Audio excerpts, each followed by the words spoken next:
Landscrodog débute d'une façon un peu particulière parce que je vis en Vendée, je n'ai jamais écrit de scénario de bande dessinée et je demande à rencontrer un auteur de bande dessinée qui s'appelle Didier Chris, qui habite donc dans mon département, qui avait fait L'Épée de Cristal, qui était le grand auteur local, un Belge qui avait donc immigré chez nous en Vendée. J'avais écrit une histoire de science-fiction qui était peut-être pas très très bonne, c'était mon premier travail. Et il me dit quelles sont tes envies. Je lui dis moi j'aime beaucoup les polars indianistes de Tony Herman. Et il me dit mais pourquoi pas faire un polar indianiste en fait. Et moi je pensais qu'il fallait acheter les droits de la série pour pouvoir adapter. Il me dit non, tu peux toi-même créer ton propre polar indianiste. Et c'est un peu lui qui m'a donné envie d'aller sur ce terrain-là, donc de parler des cultures indiennes et de faire aussi des histoires policières. Donc c'est cette rencontre-là qui a été décisive. Et c'était donc mon deuxième scénario et ma première publication, le tome 1 Landscrodog. Alors la collaboration avec les dessinateurs sur Landscrodog est aussi particulière parce que j'ai commencé donc la série avec Gaël Séjourné. On travaillait l'un et l'autre sur nos premiers travaux.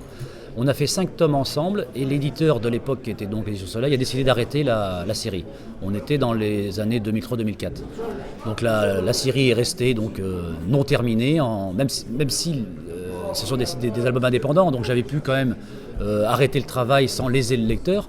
Mais moi j'avais une frustration quand même d'être pas allé au bout de l'histoire personnelle du personnage. Je voulais raconter ses origines, ce qui avait fait ce qu'il était lui, ce personnage-là. Et en 5 tomes, c'était pas suffisant.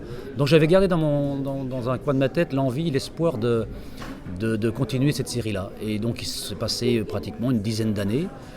J'ai récupéré les droits de la série, enfin avec le dessinateur on a récupéré les droits de la série. Lui ne souhaitait pas continuer parce qu'il voulait plutôt se consacrer à des one-shots ou à des cycles courts. Moi j'ai rencontré Jean-Marc Calais chez Sandaway pour faire un album qui s'appelle Les Penello. Jean-Marc a un dessin plutôt classique, académique, un petit peu de la même famille que celui de Gaël. Je lui ai donc proposé de reprendre le dessin s'il le souhaitait. Il a lu les albums, ça lui a plu et il m'a dit écoute moi ça m'intéresse de faire un tome 6 avec toi si on trouve un éditeur. Et si on trouve des éditeurs en l'occurrence, que Sandaway, il y a 195 linotes qui ont financé l'intégrale des 5 premiers tomes. Gaël nous accompagne comme dans l'aventure parce qu'il fait le storyboard de façon à ce qu'on ait une continuité un petit peu au niveau de la narration, qu'il n'y ait pas de rupture. Donc on est 3 collaborateurs, sans coloriste, 3 collaborateurs. Donc le premier dessinateur qui est storyboarder et Jean-Marc qui prend le dessin.